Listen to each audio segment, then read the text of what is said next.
Hi friends, welcome to my channel. நம்ம channel நம்ம இன்னைக்கு என்ன பார்க்க போறோம்னு பார்த்தீங்கன்னா, வெள்ளை சுண்டல் வச்சு ஒரு சூப்பரான கிரேவி தாங்க எப்படி செய்யறதுன்னு பார்க்க போறோம். இந்த கிரேவி வந்து ரொம்ப சிம்பிளா, ஈஸியா செஞ்சிடலாங்க. செய்யவே தெரியாதவங்க கூட ஈஸியா செய்யற மாதிரி ரொம்ப சிம்பிளான மெத்தட் தாங்க. குக்கர்ல ஒரு 4, 5 விசில் விட்டு இறக்கினா போதும். ரொம்ப சிம்பிளாவும் டேஸ்ட்டாவும் செய்யலாம். இந்த குருமா வந்து தோசை, இட்லி, சாப்பாடு, சப்பாத்தின்னு எல்லாத்துக்குமே இதை வச்சுக்கலாங்க. ரொம்பவும் நல்லா இருக்கும். இந்த ஒரு குழம்புல எல்லாமே நம்ம வச்சு சாப்பிடலாம்.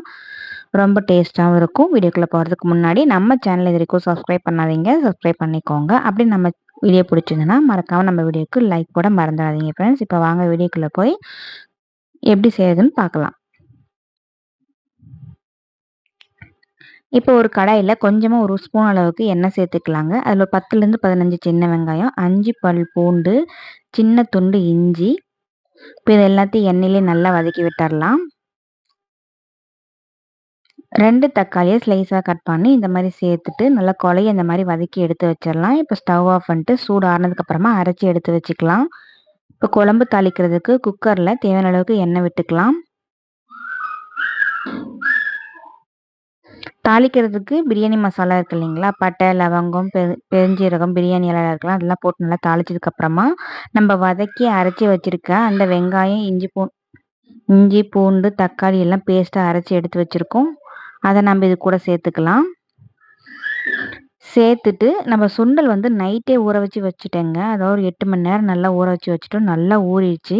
அதை நல்லா தண்ணி விட்டு அலசிட்டு நம்ம இது கூடவே சேர்த்துக்கலாம்.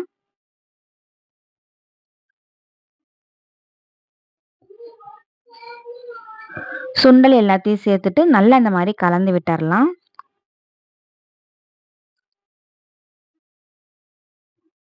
கலந்து விட்டதுக்கு அப்புறமா இது கூட வீட்டில் அரைச்ச கரம் மசாலா தூள் இருக்கு இல்லைங்களா, அது வந்து நம்ம இது கூட சேர்த்துக்கலாம். 2 ஸ்பூன் அளவுக்கு கரம் மசாலா தூள், தேவையான அளவுக்கு உப்பு, கல்லுப்பு எடுத்துக்கோங்க. தேவையான அளவுக்கு தண்ணியை சேர்த்துட்டு நம்ம நல்லா கலந்து விட்டுறலாம். குழம்புக்கு தேவையான அளவுக்கு தண்ணி சேர்த்து நல்லா கலந்துக்கலாம்.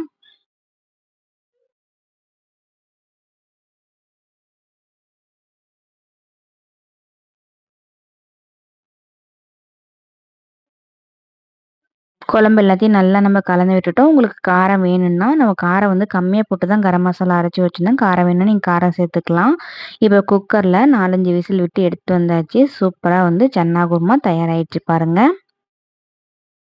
நம்ம விட்ட எண்ணெயெல்லாம் பிரிஞ்சு சூப்பரா பார்க்கவே நல்லா கமகமன்னு ரொம்ப சிம்பிளாவும், சூப்பராவும் சன்னா குருமா எப்படி செய்யுதுன்னு நம்ம இந்த வீடியோல பார்த்தோம்.